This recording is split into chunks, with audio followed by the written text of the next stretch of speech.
மக்கள் அனைவருக்கும் வணக்கம். பெற்றோரோட கவனக்குறைவால, பெற்றோர் சில மூட நம்பிக்கையால ஒரு 19 வயதுடைய இளைஞியோட வாழ்க்கை சீரழிஞ்சிருக்கு.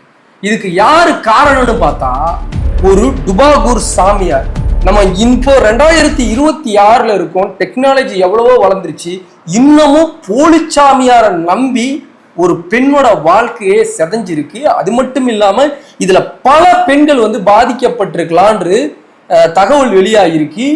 இதுல முக்கிய காரணம் யாருன்னு பாத்தீங்கன்னா அவனோட மனைவி. அந்த சாமியாரோட மனைவியே அந்த பெண்ணோட வாழ்க்கை சீரழியறதுக்கான காரணமா இருந்திருக்கு.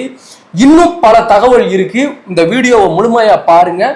Welcome to decode by MS Sarathvi. Tirupattur மாவட்டம் ஊமைப்பன் நாயக்கனூரை சேர்ந்த ஒரு தம்பதியருக்கு 2 பெண் இருந்திருக்காங்க, ஒரு ஆண் பிள்ளை இருந்திருக்காங்க.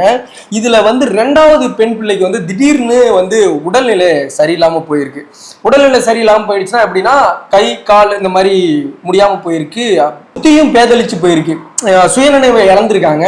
இப்ப இந்த மாதிரியான கிராம சைட்ல இந்த மாதிரியான ஒரு சூழல் வரும்போது என்ன பண்ணுவாங்கன்னா பக்கத்துல உள்ளவங்க அக்கம் பக்கம் உள்ளவங்க இது ஒரு செய்வன கோளாறா தான் இருக்கும், இது யாரோ உங்களுக்கு செய்வனை வச்சிருக்காங்க, இல்ல ஏதோ பாவம் செஞ்சிருக்காங்க, இந்த மாதிரியான விஷயங்களை தான் மாந்திரிக சம்பந்தப்பட்டு தான் நிறைய சொல்லுவாங்க. இதே மாதிரிதான் அவங்களுக்கும் சொல்லப்பட்டிருக்கு. இந்த மாதிரி உங்க பெண்ணுக்கு யாரோ ஏதோ ஒன்று நடந்திருக்கு, இதை சாமியாரை வச்சு பார்த்தாதான் சரி பண்ண முடியும்னு அக்கம் பக்கத்தினர் உறவினர் சொல்லும் போது அந்த பெற்றோர்களும் என்ன பண்ணியிருக்காங்க, அதை நம்பியிருக்காங்க. ஓகே, உண்மையிலேயே நம்ம பெண் இதனாலதான் பாதிக்கப்பட்டிருக்காங்க போல இருக்கு, ஹாஸ்பிட்டல் போனா வேலைக்கு ஆகாது அப்படின்னு சொல்லிட்டு.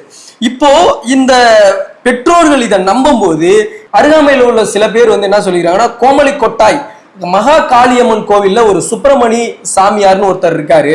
அவர் எப்படின்னா இந்த மாதிரி மை மந்திரம் செய்வன கோளாறு இந்த மாதிரியான விஷயத்துக்கெல்லாம், இந்த மாதிரி உடல்நிலை சரியில்லாம போயிடுச்சு, இந்த மாதிரியான விஷயத்தெல்லாம் அவரு சரி பண்ணுவாரு அப்படின்னு சொல்லிட்டு அக்கம் பக்கத்துல உள்ளவங்களாம் சொல்லியிருக்காங்க.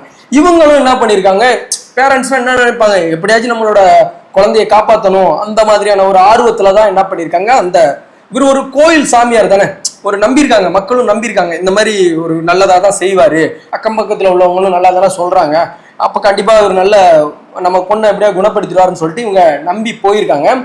நம்பி போகும்போது இவங்க என்ன பண்ணியிருக்காங்க, இந்த பெண்கிட்ட நடந்த விஷயத்த எல்லாத்தையும் அந்த சாமியார்கிட்ட சொல்லியிருக்காங்க. இப்போ சாமியார் என்ன பண்ணியிருக்கான், இதைத்தான் ஒரு காரணமா எடுத்துக்கிட்டான். ஆஹா, நல்லா வசமா வந்திருக்காங்க, இவங்க கொஞ்சம் பின்தங்கி இருக்கிறாங்க, இவங்க மூட நம்பிக்கை அதிகமா நம்புறாங்க, அப்போ இவங்களை நல்லா தீட்டிடலான்னு நல்லா முடிவு பண்ணிட்டான். இப்ப அவன் என்ன பண்ணியிருக்கானா, நான் இவங்களை சரி பண்ணிடலாம், ஒன்றும் பிரச்சனை இல்லை, இது ஒரு செய்வன கோளாறு தான், யாரோ செஞ்சுட்டாங்க அப்படின்ற மாதிரி சொல்லியிருக்காரு.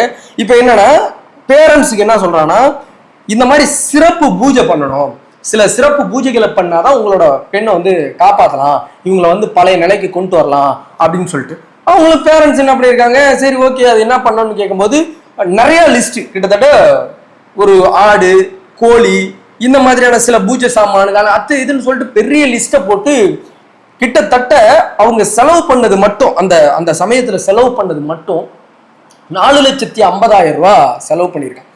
இவங்களுக்கு இவ்வளோதான் செலவு பண்றான், இவன் ஒண்ணுமே நம்மளுக்கு ரெக்கவர் ஆகலையேன்னு சொல்லிட்டு இவங்க விழிப்புணர்வு அடையல, இவன் ஏமாத்துறான், நம்மளை ஏமாத்துறான்னு சொல்லிட்டு பேரண்ட்ஸும் விழிப்புணர்வு அடையல. இவங்க என்ன பண்ணியிருக்காங்கன்னா, எப்படியாவது நம்மளோட குழந்தை சரியானா போதும் அப்படின்னு சொல்லிட்டு இவங்க நம்பி இருந்திருக்காங்க. கடைசியா தான் இந்த பணத்துல செலவு பண்ணி முடிச்ச பிறகுதான் இவன் கடைசியா இந்த சாமியார் ஒரு ட்விஸ்ட் வைக்கிறான். உங்களோட பெண்ணை இங்க இந்த குழந்தைய இந்த பெண்ணை இங்க விட்டுட்டு போங்க, கிட்டத்தட்ட 2 வாரம் இங்க விட்டுட்டு போங்க, நான் சில சிறப்பு பூஜைகளை பண்ணி உங்களோட பெண்ணை காப்பாத்திடுறேன் அப்படின்ற மாதிரி சொல்லியிருக்கான். இவங்களும் பாத்தீங்கன்னா எந்த அளவுக்கு அறியாமையில இருந்துருக்காங்க பாருங்க. ஒரு சாமியார் சொல்லி ஒண்ணு, இப்ப நம்ம யாரையுமே ஒரு பெண்ணா இருக்கட்டும் யார் வீட்டையும் நம்பி விட மாட்டாங்க இப்போ உள்ள காலகட்டத்துல. அந்த மாதிரி இருக்கும்போது யாரு என்னன்னே தெரியாத ஒரு நபரு அவர் ஒரு சாமியாருன்ற ஒரு காரணத்துக்காக அவரை நம்பி அந்த இடத்துல விட்டுட்டு போயிருக்காங்க. விட்டுட்டு போயிட்டு இவங்க இடையில பேரண்ட்ஸ் பார்த்துட்டு இருந்திருக்காங்க. கிட்டத்தட்ட 2 வாரமும் முடிவுக்கு வந்திருக்கு. இப்ப முடிவுக்கு வந்தாலும் அந்த பெண்ணு அந்த சுயநினைவு வரல, பிளஸ் அந்த உடல் பாதிக்கப்பட்டிருக்கு, கை கால் விழுந்தது சரியாகல. அப்போ இவங்க என்ன நினைக்கிறாங்கன்னா, இனிமே பார்த்தா சரி வராது, பெற்றோர்களுக்கு ஓரளவுக்கு கவனம் இனிமேல் பார்த்தா சரி வராதுன்னு சொல்லிட்டு ஹாஸ்பிட்டல்ல கொண்டு போய் சேர்க்குறாங்க. ஹாஸ்பிட்டலில் கொண்டு போய் சேர்க்கும் போது அதை எல்லாத்தையும் பார்த்து க்யூரும் ஆயிடுது, ஒரு குறிப்பிட்ட நாளில் க்யூரும் ஆயிடுது. க்யூர் ஆன பிறகு ஓகே, க்யூர் ஆன பிறகு அவங்க என்ன பண்ணுறாங்க, இந்த காலேஜை விட்டு இந்த குறிப்பிட்ட நாள் இவங்க வந்து காலேஜ் போகல, டிஸ்கண்டினியூ பண்ணிட்டு இருந்திருக்காங்க. உடல்நிலை சரியான பிறகும் கொஞ்ச நாள் காலேஜ் போகாமல் இருந்திருக்காங்க. அதுக்கப்புறம் வாணியம்பாடி பக்கத்தில், அந்த வாணியம்பாடி பக்கத்தில் உள்ள நர்சிங் காலேஜில் தான் அவங்க படிச்சுட்டு இருந்திருக்காங்க. அந்த படிச்சுன்னா டிஸ்கண்டினியூ பண்ண காலேஜில் மறுபடியும் அவங்க வந்து படிப்பை தொடர்ந்துருக்காங்க. தொடரும் போது என்ன ஆயிருக்கு, இப்போ இந்த பெண்ணுக்கு என்னன்னா அவங்க பேரண்ட்ஸ் வந்து எப்பயுமே காலேஜ் முடிஞ்சுட்டா ஃபோன் அடிச்சு சொல்லிடுமா அப்படின்னு சொல்லிட்டு சொல்லுவாங்க. அதே மாதிரி அந்த பெண் வந்து என்ன பண்ண, காலேஜ் போயிட்டு வரும், ஃபோன் அடிச்சு இது மாதிரி அம்மா காலேஜ் முடிஞ்சிச்சு, அப்பா காலேஜ் முடிஞ்சிச்சு அப்படின்னு சொல்லிட்டு சொல்லிடுமா. காலேஜ் முடிஞ்சு ஒரு 10 நிமிஷத்துல. இது வழக்கம் போல இப்படியே போயிட்டு வந்துகிட்டு இருந்திருக்கு. இப்போ காலேஜ் முடிஞ்சு இந்த பெண் வந்து வீட்டுக்கு ஃபோன் அடிச்சு சொல்லிடுச்சு, இந்த சம்பவம் நடந்த அன்னைக்கு இது மாதிரி அம்மா இது மாதிரி காலேஜ் முடிஞ்சிருச்சு, இன்னும் ஒரு 1/2 மணி நேரத்தில் நான் வீட்டுக்கு வந்துடுவேன் அப்படின்ற மாதிரி சொல்லியிருக்கு. ஆனாலும் இருட்டுன பிறகும் மணிகளை ஓட ஓட ஓட இந்த பெண் வராதனால பேரண்ட்ஸுக்கு டவுட் ஆகுது, சந்தேகம் வர ஆரம்பிச்சிருச்சு.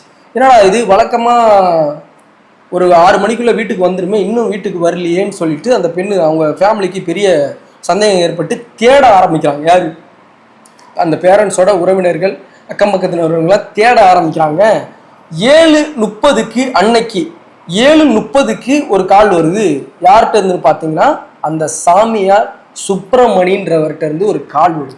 இது மாதிரி நானும் உங்கள் பொண்ணும் திருமணம் பண்ணிக்கிட்டோம், நீங்கள் எங்களை தேடாதீங்க, நாங்கள் வந்து புது வாழ்க்கை அமைக்க போகிறோம், இப்போ வந்து நாங்கள் வந்து திருப்பதி போயிட்டுருக்கோம், எங்களை யாரும் பின்தொடராதீங்க அப்படின்ற மாதிரி இந்த சாமியார் ஃபோன் அடித்து சொல்லிட்டாங்க.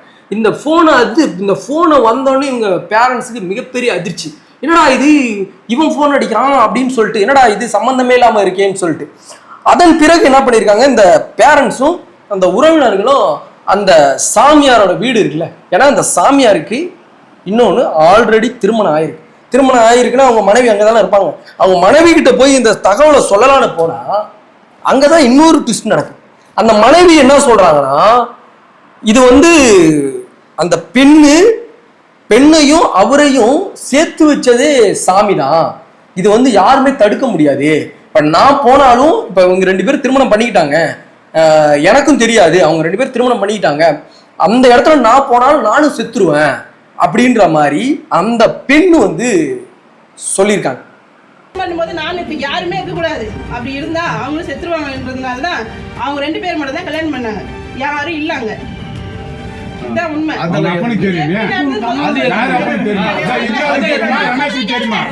சொல்றத மட்டும் கேளுங்க. இது முதல்ல எப்படின்னு தெரியுமா, அந்த கோயில அந்த பொண்ணு வந்தது இருமலோட ஜோரத்தோட வந்ததே எங்க இவரை பார்க்கறது தானா. பார்த்துட்டு இருந்த உறவினர்கள் என்ன பண்றாங்க, பார்த்துட்டு இருந்தவங்க எல்லாமே கடுப்பா வராங்க. இவங்க என்ன இப்படி பேசிட்டு இருக்காங்க. இப்போ வந்து அதான் இவங்களோட நோக்கம் என்னன்னா, அவங்க சொல்லப்படுறது அங்க லோக்கல்ல நடக்கிற விஷயங்கள் எல்லாமே சொல்லப்படுறது என்னன்னா, நரபலி கொடுக்கறதுக்காக சில பெண்களை ஏமாத்தி திருமணம் பண்ணி நரபலி கொடுக்கறதுக்காக தான் இந்த மாதிரியான சம்பவங்கள்லாம் நடக்குது அப்படின்ற மாதிரி அக்கம் பக்கத்தில் உள்ளவங்கெல்லாம் சொல்லியிருக்காங்க. இப்போ அது மட்டும் இல்லாமல் அந்த மனைவி இருக்காங்கல்ல, அவங்க உறவினர்களை எல்லாருமே தாக்கியிருக்காங்க, போட்டு அடின்னு அடித்து பெரிய பிரச்சனையை உருவாக்கிட்டாங்க. இப்போ இது சம்பந்தமா வந்து காவல் நிலையத்திலையும் கம்ப்ளைண்ட்டும் கொடுத்துருக்காங்க. காவல்துறை விரைந்து நடவடிக்கை எடுக்கிறேன்னு சொல்லியிருக்காங்க. இப்போ நாம என்ன சொல்ல வரோன்னா, நம்ம வந்து என்னதான் ஒருத்தரை நம்பினாலும் எல்லா விஷயத்திலையும் நம்ம முழுமையா நம்ப முடியாது.